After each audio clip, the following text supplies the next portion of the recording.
Kung hindi niyo po alam kung nasa saan siya at pagkatapos nakapagsumiti siya ng isa pong affidavit galing po sa Sweden papunta po sa Supreme Court. Opo. Paano po kayo nag-uusap?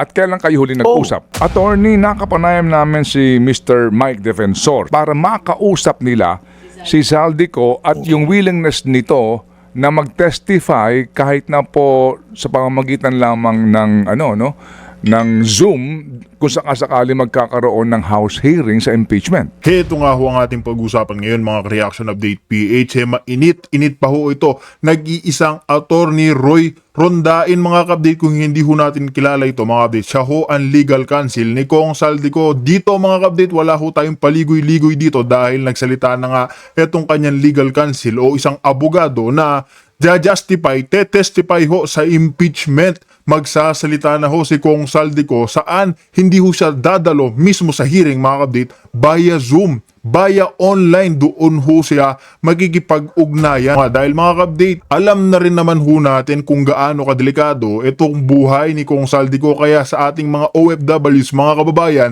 isang panawagan lang ho ito sa inyo. Oras na makita nyo ho si Kong Zaldico, kung nasa ang bansa man ho siya, never ho nating itetel sa gobyerno o magsasalita na nandito sa ganyang bansa si Kong Zaldico. Dahil ho mga kapdate, kahit nagalit ho tayo dito kay Kong Zaldico, tandaan ho natin, isa rin ho siya sa mga kinakailangan nating magsalita. Dahil siya lamang ho ang kaisa-isang naglaglag at nagdi-deliver ng bilyon-bilyon na pondo kay Marcos Jr. Kaya mga kapdate, wala ho tayong paligoy-ligoy dito. Kung bago lang ho kayo sa ating channel, isang like, isang share, isang subscribe lamang ho. Malaking tulong na ho yan. Rekta na ho tayo. Dito na ho natin pag-usapan. Sabay-sabay din ho tayo mag-react. Dahil nga dito mga kapdate, pati nga si Manong Ted Pailon nagulantang ho sa naging pahayag nitong si Attorney Roy Rondain. Kaya mga kapdate, rekta na ho tayo. Good morning, Ted. Kumusta ka na? Ay, mabuti po. Kayo, kumusta po kayo? Okay naman.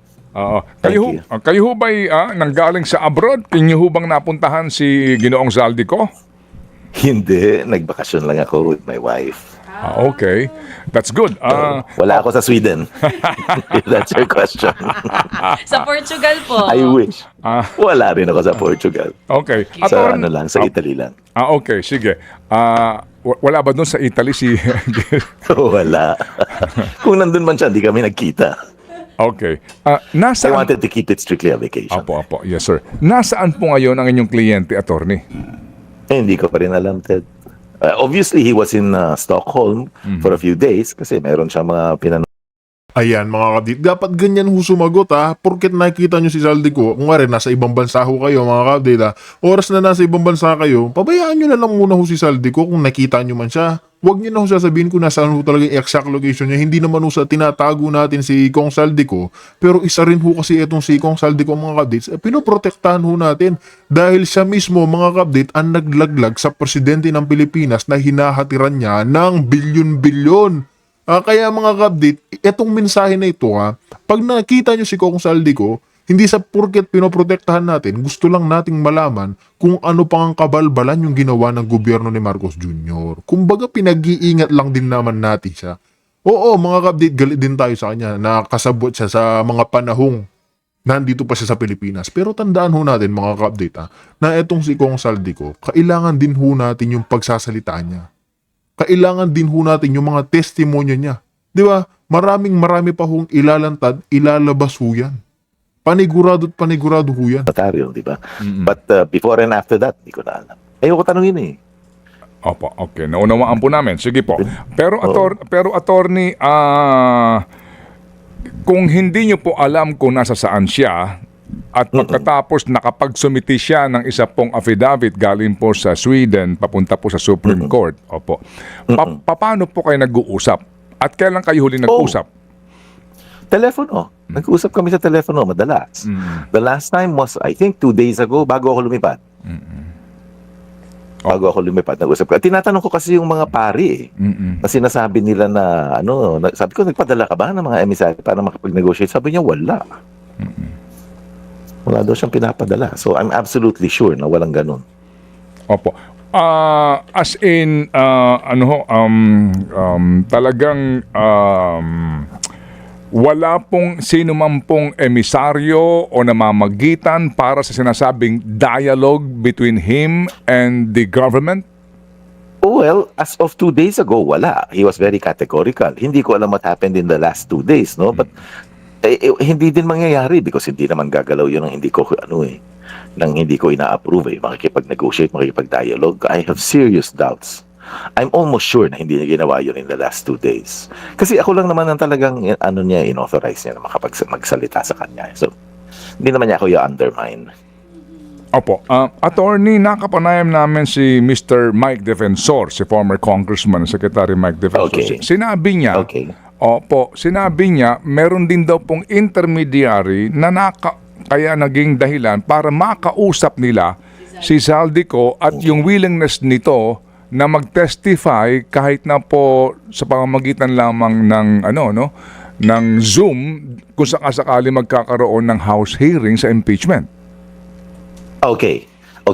Alam ko yan kasi kinausap ako ni Mike dyan, no? Sabi niya, willing ba yung si Saldi mag-testify sa impeachment? Sabi ko, I don't know. That's not high in his list of priorities, eh. So yun, nasabi niya sa akin yun, sinabi ko kay Zaldi yun, at sinabi din ni Zaldi, hindi naman yan high in our priorities. Now, let me qualify that. Hindi ko alam kung nag-usap sila after nung conversation namin. Okay. So hindi niyo makumpirma yon kung totoo nga na nakadirekta itong si Mike dito po sa inyong kliyente. Hindi rin. Kasi hindi nga high in his priorities, eh. So hindi ko rin masyadong binibigyan ng pansin. Opo. I don't mean, hindi ko ayoko pansinin. I mean, hindi rin, wala rin sa priority list ko. Alright. So ito hong inyong kliyente, ano po yung nilalaman sa kanyang affidavit basically po, Attorney Roy? Anong affidavit? Doon sa yung kanyang sinumpaang salaysay na na-execute okay. sa Sweden. Okay. Sa Supreme Court kasi, or pagka mag-file ka ng initiatory pleading anywhere, especially sa Supreme Court, meron ka dapat naka-attach na verification and certification. Sinasabi mo sa korte na ako yung petitioner dito, ako yung plaintiff, ginawa ko itong petition na ito, pagkatapos lahat ng sinasabi sa petition na ito, totoo. Basically, under oath lang, ginagawa mo ng under oath yung plea. Yun lang. Wala naman masyadong factual arguments or factual statements doon sa affidavit na yun kasi puro procedural. Okay. Opo. So basically wala pang storya doon. Opo, kumbaga basically po yung kanyang affidavit lang ay pagpapatotoo na yung kanyang petition sa Supreme Court sa kanya mismo nang gagaling. Correct. Okay. Opo. Tama ka. Opo. So, ano ang laman po ano ang inyong prayer sa Supreme Court po, Attorney? Naku, mahaba. Kasi ang basis nun is yung minadali ning ombudsman yung pag-investigate at pag-file, no, na hindi nila sinunod yung regular procedure ng preliminary investigation. So ang dami naming grounds, mga 6 yata o 7 na hinihingi namin sa Supreme Court, i-annul nyo yan. Kasi illegal yung ginawa ng ombudsman, may undue haste, pagkatapos wala namang probable cause, pinilit nila i-file pa rin kahit na walang probable cause. Hindi ko ma-discuss masyado, Ted, kasi Yes. nagbo-border tayo ng subidiche, no? But I'm trying to quote yung prayer namin as best as I can. Opo, yes sir. Pero hindi ho ba ang kaso ngayon ng inyong kliyente, may pending siya sa Sandigan Bayan, right? Ito po Correct, yung... tatlo. Opo, sa Sandigan Bayan. And then meron pa siyang pending sa DOJ. Hindi ko alam yung DOJ. May narinig ako na nag-preliminary investigation daw sila. Again, wala kaming notice. Hindi nila pwedeng sabihin na wala siya dito at hindi nila mapadala sa bahay because ako yung possessor ng bahay. Hawak ko yung susi at may instructions ako dun sa guards na tanggapin ang kahit anong papadala ng gobyerno.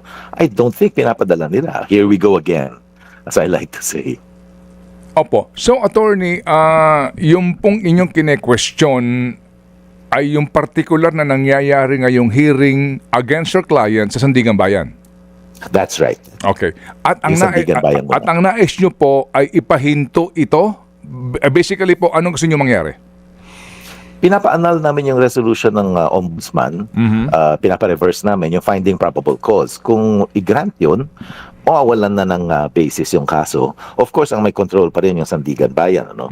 Pero we'll get there. Kung sabihin ng Supreme Court, ombudsman, i-annul mo yan. Mag-file ka ng motion to withdraw yung informations. Nasa Sandigan Bayan pa rin yun, whether to grant or deny it. But at least we're halfway there. Okay. Nagtakda po ng Feb 11 hearing ang Supreme Court, di po ba? Hindi ko alam. Meron ba? Feb 11? May nabasa ako na parang ganun. Hindi, wala pa ako kay notice. Wala. No. Wala akong notice. Parang deadline to file.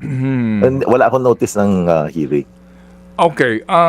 Ano ang effect nito na pending the resolution of the Supreme Court sa inyo pong petition doon sa existing po na kaso sa Sandigan Bayan, doon sa due process? Wala pa naman kasi hindi naman impleaded ng Sandigan Bayan. Wala pa kaming action on the Sandigan Bayan. Kaka-declare lang na fugitive siya ng Sandigan. I think one of them. Pero meron pa may mga remedies pa yon. Hindi pa namin nagagawa. Hindi pa namin ginagawa yung mga remedies. May mga iba pang pwedeng remedies eh. Oo. Kayo ho ba ay humaharap na sa Sandigan Bayan? Hindi kami i-recognize eh. Kasi dineclare nga ako na fugitive siya. Pwede ho bang mangyari na matitigil yung paglilitis sa Sandigan Bayan, sa kaso ng inyong kliyente habang hindi pa nare-resolve ang inyong petition sa Supreme Court? Pwede naman, in the realm of possibilities, but I don't think mangyayari yun. Kasi nga, hindi nga impleaded yung Sandigan Bayan doon sa petition, yung ombudsman lang. Okay. So, wala. Hindi naman kami humingi ng TRO against sa Sandigan Bayan. Okay. Sige po. So, walang basis pa for Opo.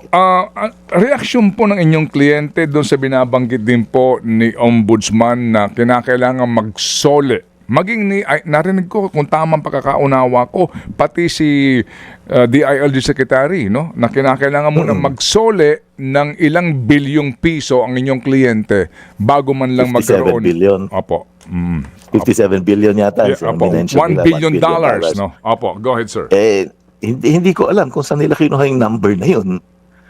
Kasi ang involved doon sa Sandigan Bayan may something like 200-300 million lang eh. Hindi ko alam kung ba't naging 57 billion all of a sudden.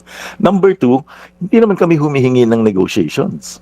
So hindi ko alam kung saan galing na mag-i-impose sila ng conditions. Sila humihingi siguro ng negotiation. Ngayon lang ako nakakita ng nagre-request na mag-i-impose ng conditions. Kami wala kaming request maki-meeting sa kanila. Opo.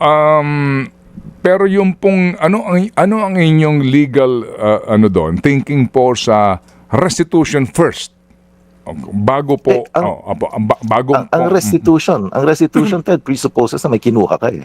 Restore, di ba? Ang root word niya is restore. Ano i-restore ni Sandy? Diba? 57 billion. Saan ba galing yung 57 billion na yan? Invento yun eh. Hindi ko alam kung saan nila kinuha. I'd like to know kung ano yung math nila doon sa 57 billion na yun. Yung Yung sinasabi po na, kasi di ba if you recall, ang inyo pong kliyente naglabas po ng mga video statement, di po ba? So doon, kanya, meron siyang mga nakolektang pera. Galing supposed to be itong collection na ito sa mga contractors? Kung hindi niya dinetail yun.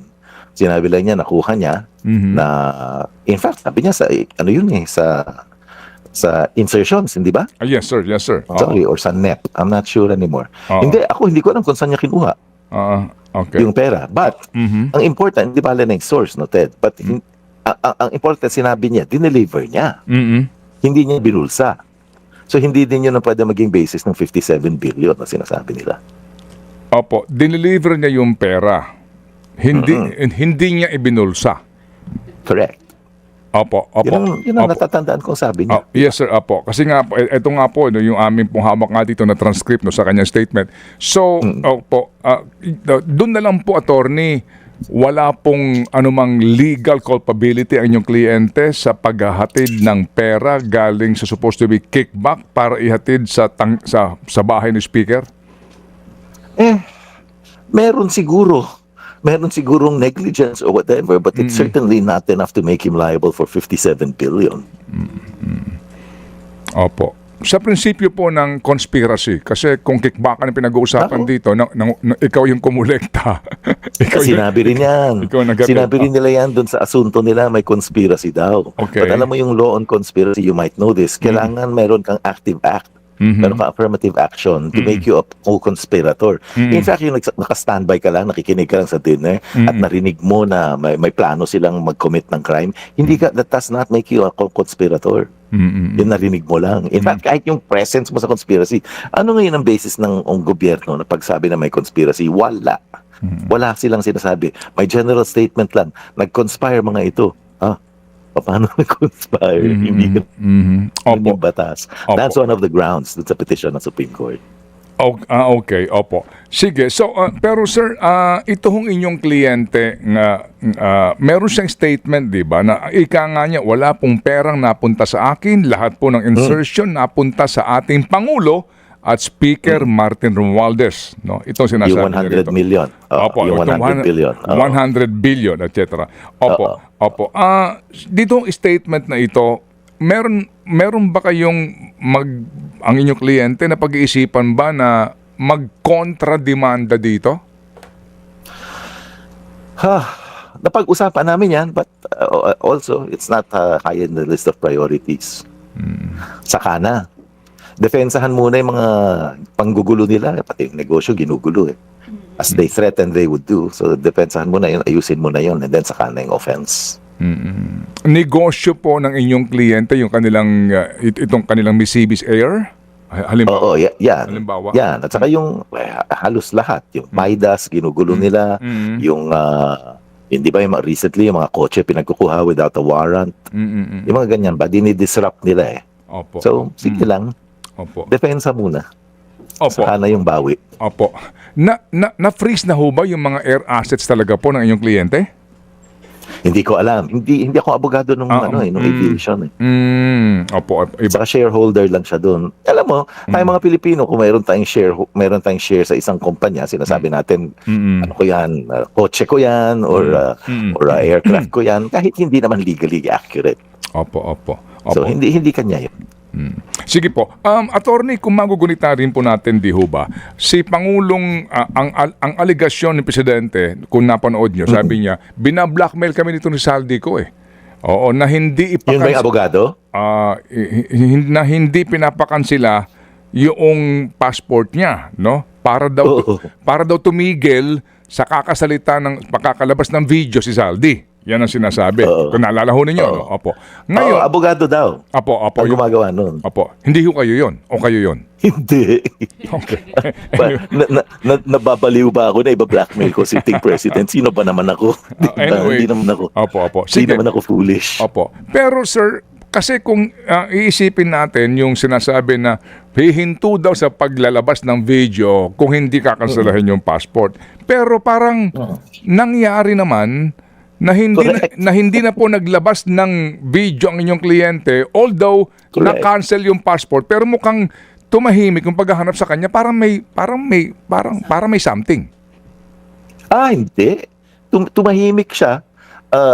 In fact, tumahimik siya before na-cancel na yata yung passport. I'm not sure about the timing. Pero are you saying na nag-deal sila secretly? Again, I have serious doubts kung makikideal siya with the government secretly. In fact, hinahanap nga, pinepersigi nga ni Secretary Remulla, SILG.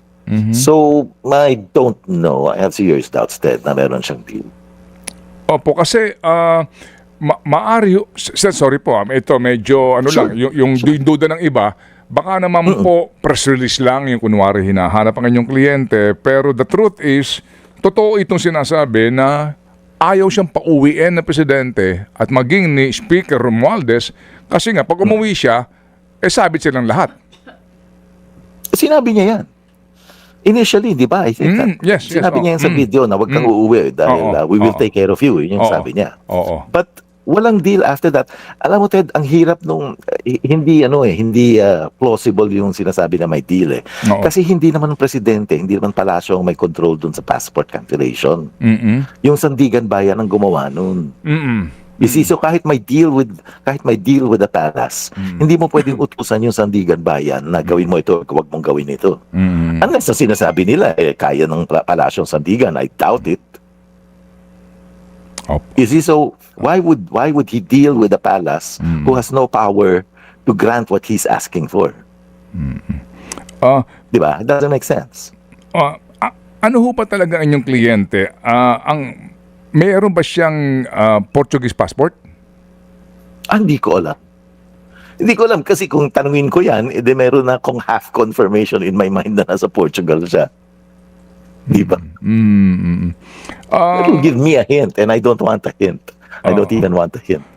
Oo po. Kasi, well, siguro yung iba nakikinig ngayon sa amin, parang baka po hindi naniniwala na hindi nyo alam kung...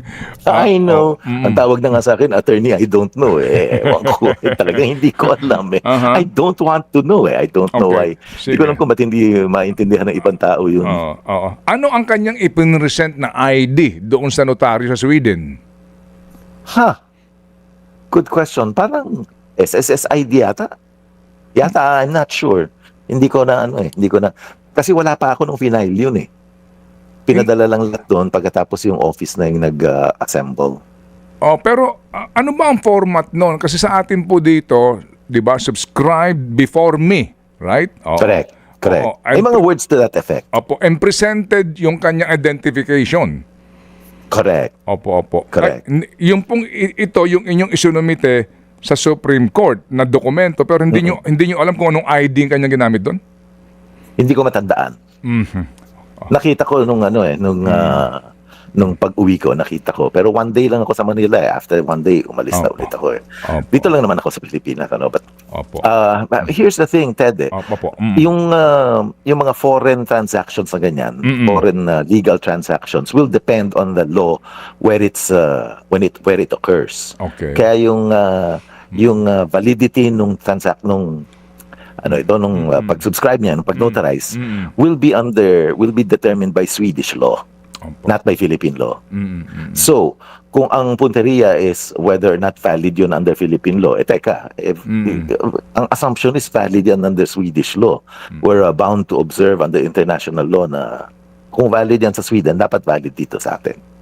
Opo. So, sir, yun ho bang dokumentong yan ay maaari nyong isa publiko, yung affidavit na yan, yung kanyang sworn statement na yan? Hindi ba nasa publiko na? Parang nakita ko na eh. Yeah. Mukhang nahuhuli kami dito sa dokumentong ito. Anyway, sige po. So, sir, muli, ang tanong po ng marami ngayon, ay bakit na lang siya hindi umuwi doon sa kanyang sinasabi nga po na ang dami niyang alam at mismo meron siyang personal knowledge ng paghatid ng mali-malitang pera umano kay dating Speaker Romualdez at maging dito sa mga middleman ni Pangulong Marcos. Takot na takot talaga siya, Ted eh. Whether we believe him or not, fear is subjective eh. Diba? Hindi naman natin pwedeng sabihin, huwag ka matakot, wala kang karapatan matakot kung natatakot isang tao. Number two, I've also said this before, hindi naman niya sinasabi yung mga video niya para mag-prosecute ng kahit sino eh. Hindi mo naman siya kailangan i-cross-examine eh. Sinasabi niya yun because sabi niya, takot ako sa buhay ko, kung may mangyari sa akin, at least part of the truth will come out. Hindi ko alam kung ba't hindi pa niya tinuloy-tuloy all the way. Part of the truth will come out. Now, yung mga authorities, yung mga legal authorities, would or should act on that. Kasi sinasabi nila, hindi ko na cross-examine. It's not time to cross-examine him. I-initiate mo yung investigation based on what he said, kung credible naman. Kung hindi ka naniniwala, that's another story. Pero hindi kailangan na nandito siya para ma-initiate yung investigation. Yun yung sinasabi ni Ombudsman eh. Kailangan makita daw niya face to face dahil magke-chemistry test daw sila. Hindi kailangan yun. Hindi ginagawa ng Ombudsman yun. Na bawat testigo interviewin niya, I challenge him na gawin niya yun sa lahat ng nagre-reklamo. Wala siyang time. And the law doesn't require it na mag-i-interview siya na face to face. Opo. Ito hong inyong... Witness lang. Ito ang alam ko. Go ahead. Sige sir, Go ahead. you're saying? Kalimutan ko na. Sorry. Attorney, yung kliyente po ninyo, di ba nga ang statement ng SILG, ang gobyerno, nakatira sa gated subdivision sa Lisbon, Portugal. And then nag-affidavit sa Sweden. So ang layo nun, napakalayo nun, Opo. So ano ito? Parang ang mga nagmamasid, parang may mga panlilito na nangyayari. Si Saldico, abay nag-Sweden siya para sabihin, no, hello, wala ako sa Portugal, nandito ako sa Nordic countries. Paano 'yun? So, I can only imagine na nag-drive siya. Kung galing siya sa Portugal, Hindi like I said, di ko alam kung nasan siya. hindi nga po, 'di ba? Hindi ba siya nag-stay sa Portugal talaga? Hindi ko alam. Okay. Hindi ko alam. Pero kasi, kahit lasingin mo ko, I will not be able to tell you.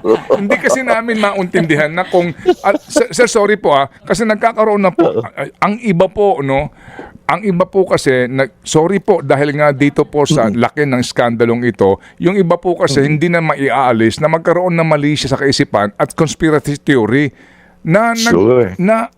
para bagang binibilog na lang ang ulo ng mga Pilipino para paniwalain na nandito siya and then, nandito pala. Para magkaroon ng dahilan, ay hindi namin mahuli-huli kasi paikot-ikot yan eh. Parang ganun. Hindi ko alam kung paikot-ikot siya. But I get it na na-frustrate yung mga tao. But Oo. I can't help it. Opo. Kaya nga ayoko malaman eh.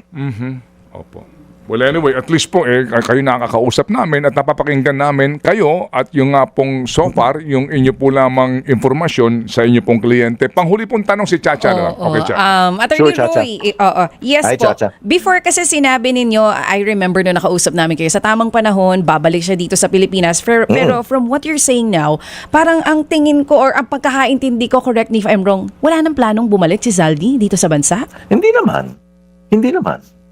Eventually, pag nawala na yung pagka hindi na siya takot o pag nawala na yung peligro sa buhay niya, I imagine babalik din siya dahil nandito yung mga negosyo niya, andito yung mga anak niya eh.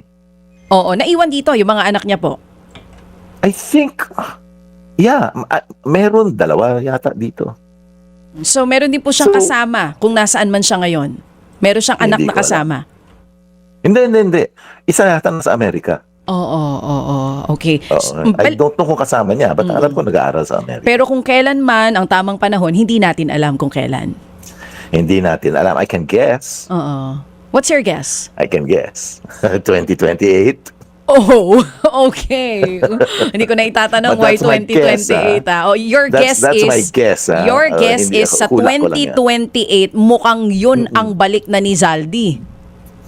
That's my guess. Walang basis yun. Oo, yeah. Walang basis yun. Hindi niya sinabi sa akin yun. Sige, bakit po? Bakit ano meron sa 2028? Bukod sa I don't know. It's a leap year.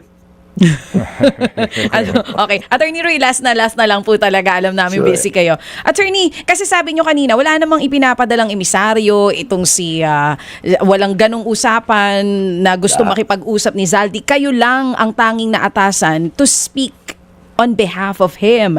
So, ibig po sabihin nito, yung inilalabas na impormasyon ni DILG Secretary John Vic Remulla, mali, fake news? Paano po yun? Paano ba namin iintindihin yun? Well, to be fair to him, sinabi naman niya hindi verified. Na meron daw kaibigan ng kaibigan na lumalapit na pare. To be fair, sinabi niya hindi verified. Ang hindi fair is he's already initially yun ang sinabi niya eh. Oo. Ngayon hindi niya sinasabing to his information eh. Sinasabi na niya na ito'y nangyari eh. Na magsoli muna ng 57 billion bago kami mag-usap. Bakit tayo mag-uusap? Wala naman kaming offer na makipag-usap. At nanggaling yung 57 billion na figure. So para sa inyo, it's unfair dun din po sa inyong kliyente na naglalabas siya ng ganong statement nang sinasabi niya na hindi rin naman confirmed yung impormasyon. Correct. Oo. Correct. But I'm not saying it's not accurate yung sinabihan siya ng sinabihan ng kaibigan ng kaibigan.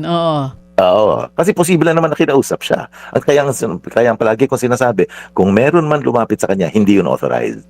So ang advice nyo rin for DILG Secretary at even sa ibang officials na magsasalita sa issue ni Zaldi ikumpirma muna sa inyo sana, kung sakali. Lahat tayo before we act, di ba? Dapat i-confirm muna natin kahit ano. Okay. Diba? But again, to be fair, sinabi naman niya initially na kaibigan ng kaibigan ng kaibigan. Pero Sinabi ko kagad, hindi unauthorized.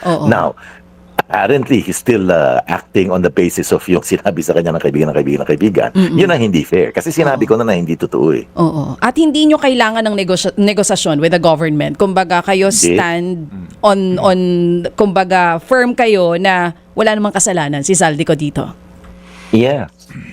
Very firm, Chacha. Okay. Sige po. Okay, so Attorney Roy, sa uulitin po, makikibalita kami. Basta may ganitong mga issue na, alam nyo na, itong mga inaanunsyo ng gobyerno, ng Estado, Oh. and then may kalituhan Basta kayo. kami, we will call you to clarify. Anytime. I'm sorry about yesterday. Hindi ako nagising, believe it or not. Jet lag ako. We I'm understand, sorry sir. na Indian ko kayo. Hindi po. Pag nagkakaedad ganyan, talaga. Salamat. That's true. Salamat, Attorney Roy. Salamat po. Thank you. Thank you guys. See you again. Salamat. Bye-bye. Thank you. Mga kapatid, brothers and sisters, saan ka pa? Dito na tayo sa totoo. Dito na tayo sa True FM. Mga kapatid, mag-subscribe and follow po kayo sa social media accounts ng True Network PH. Yan po kami, hanapin nyo lang True Network PH, Facebook, Instagram, YouTube, TikTok, and podcast. Mapa Apple or Spotify man yan, mahahanap nyo kami. Lahat ng mga napapanood at napapakinggan nyo po sa programa, nasa social media accounts namin yan. So, paano mga kapatid? See you sa social media! Dito tayo sa totoo, tunay at tapat.